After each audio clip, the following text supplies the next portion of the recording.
folks, I am back yet again for another video, and today we're doing a part 2 on the Marvel Limited Imports Power Car, number 2066.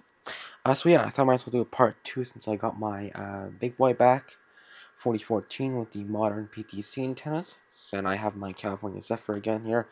So yeah, let's pull her out. I do also want to talk about this a bit more as well. I put everything back in the box so we can do an unboxing again. I do like how sturdy this box is, but I do not like how close the actual model is to the, box, because I could see, like, let's just say here with mine, oh, I accidentally just dropped it and boom, hits right there and breaks the chassis or something. I don't know. But regardless, yep, this is Union Pacific Power Car 2066 with roof antennas and sound. Made in Vietnam. Oh, it's so hard to pull out. There we go. You pull it out like this. No, that is glued. Okay. Right, this is glued? Yes. Alright. Then I have stuff in the box that I don't need. Conductors Club, which I am already a part of. Unfortunately, I should have never signed up. And then, yeah. Okay. I don't know where my parts went. My additional parts, I might have put them back here. But, I don't know. And there it is. I do like the color on it.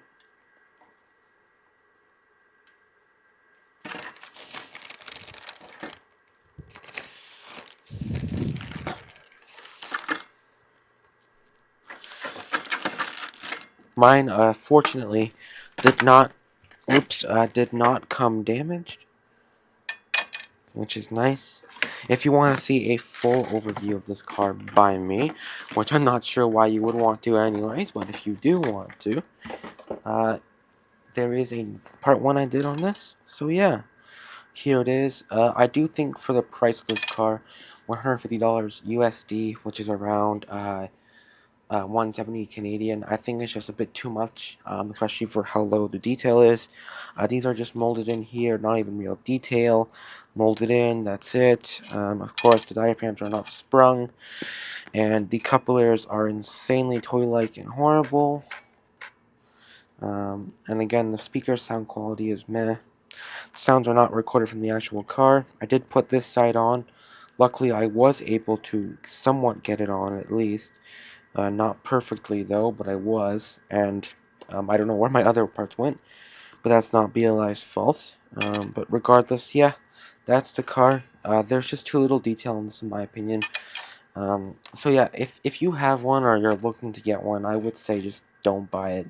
Even though it looks really good, it's unless you really need it because you are modeling the actual Union Pacific train, I would just pay more for one that's made by a actual person, a custom made one. After all, you're supporting small business, and you know, it I feel like it's just so low detail in my opinion, especially the trucks here and the underframe, and also the conduit on top could be a bit better. So could these be etched metal as well, but they're not. These are just molded in.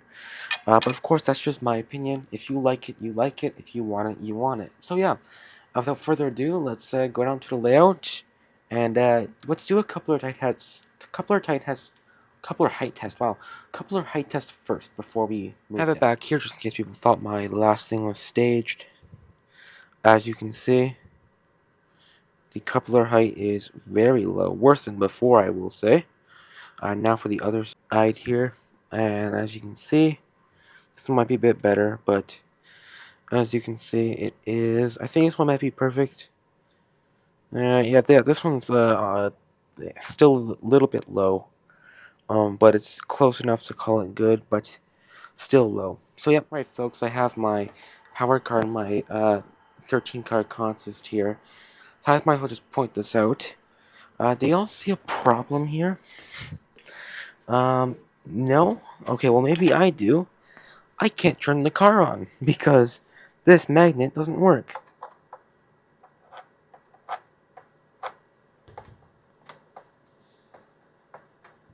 And because it's only one-sided too, I have to reach over as well. So it makes it that much more difficult. Now, I'm just going to grab a repeato magnet to prove. Now with my repeato magnet, yep, already focused out on the layout. If you can even still hear me here, switch that on so now you can actually hear me. Yeah, I gotta say, with the powered cars, just a couple of complaints before we actually start a running session. I think I might add a couple more cars on here too to make it more close to the actual realistic train length of an up excursion train. But regardless, a couple of complaints are that the power car does not have an on-off cycle, so you have to turn it on by yourself every single time. It does not turn off by itself. It's constantly on, unless it's like that in real life, but, you know, I don't really know if it would be. And I don't really see why BLI made such a, you know, a complex um, shutdown. And it's nice, I'm not saying it's bad for them to do it, but if it doesn't cycle and you have to shut it off by yourself, what's the point of doing it? You know, I had it on stream on for an hour and it didn't shut off, so unless now it's gonna shut off, I don't think it will ever shut off. So yeah, hope you guys enjoyed this running session. I'll see y'all for the points again.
Alrighty, folks. So yeah, now it's time for the end of the review of the points, which I will be doing a recount or a repoint, I will say. For those who are new to my channel or maybe have forgotten, I do a point system where I basically, well, I have a point system out of 100, and I deduct points from there, something that's just bad or wrong. Um, so yeah, the coupler heights are low, unfortunately, so I'm taking 10 points off that. Um, there's a couple other things that I do want to take points off for, and that's the what's it called? The coupler assembly. I really don't understand why they did it like this, and I will say I've seen a couple videos, and the Canafit car has, the BLI Canafit car has regular coupling boxes, and that's rated for 18 radius too. So I'm not sure why this couldn't be. I believe they're the exact same size as well, so I'm not sure why that couldn't be like that, especially when they use such a horrible coupler system. Again, if you guys like it and you like it, but really like it's bad. Um, and I really don't understand why, because it creates so much drag going around corners. I mean, I could imagine, especially for people who have, an actual 18 radius, which again, I don't think anyone will actually be running this on an 18 radius. Of course, maybe someone would maybe, but the rare chance that anyone would, regardless, maybe a 22nd, maybe a 24, but not an 18. I think that's just a bit ridiculous, to be honest. Um, because it's not like the Walters ones run on an 18 radius, so you'd only have a power car and maybe a Kennefic car, so it wouldn't really make much sense. But regardless, I'm taking points off for the coupler design. I'm taking 10 points because it's horrible. It really is. It looks really bad. That's for sure. And then also for the spare parts, or I should say the extra parts, those hoses are insanely difficult to actually get in. And once you do, at least for on my track, they hit a switch. So I can't run them. The brake hoses fell off. I think the other one broke when I tried to put it inside. So yeah, it's not too good. But yeah, I'm taking another 10 points off for that. That's bringing us down to 70 points here. And then you would expect more, edged grills, etc. for this price of a car. 130 bucks it was, I think, USD, without the sound or antennas. So yeah, very disappointing, I will say, especially for the price. No real interior as well. It's just kind of empty. There's no motor detail. I believe you can see the motor in this. I don't know, but there's no real exhaust detail or what do you call it, like actual walkway detail inside. You would kind of expect it to be like a Rapido car, especially since it's around the exact same price, I believe, for most of Rapido cars. But yeah, regardless, I think the mechanism for turning it on is bad as well, because like I showed my previous review, it doesn't really work with their stock magnets. It's horrible. And it's only touch activated, or I should say magnet activated on one side. So for me, if I have maybe a bridge or something, I can't turn it on. Which I do have a bridge. I have a bridge. I have locomotives that are kind of close to the side, and when you do that, I can't touch them. I can't turn it on. And I think it's quite limiting, I should say, to be honest. I really do hate it. I hate the magnetized thing a lot on the side. Why couldn't it just be on the top, guys? Come on, just put it on the top. And I really hope if they make a second run, they put it on the top and they improve the detail or something. Uh, but yeah, that's gonna be my review, folks. I'll be taking 5 points off because it still does work. So 65 points. I don't even think this car should even get that many points. Probably should be in the 40s, but like, regardless, it does run. It does look good, in a way. But yeah, if you want it, I guess you'd have to buy it if you're trying to make it a really prototypical Union Pacific train. Yeah, regardless, also the diaphragms don't move. I'm not sure if I already said that, but yeah, regardless, I believe I said 65 points. So that's gonna be it for my review today, folks. And yeah, it really is. If you need it, buy it. But if you don't need it, stay away. And I don't mean to like, be mean to Broadway or anything, but like, there really does need to be some improvements on this car, in my opinion. So yeah, thank you folks so much for watching. I know I've been talking for around 5 minutes at this point, but yeah, thanks for watching, folks. If you can, subscribe, please. Maybe also drop a like and maybe hype it if you can. I'm not sure if that's a thing anymore. But yeah, thanks for watching, folks, and I'll hopefully see you on the next one. Maybe for the BLI Big Boy Review Part 2. Alright, folks, I'll see you then, and have a good one. This is Cedric Train signing off. Goodbye, folks.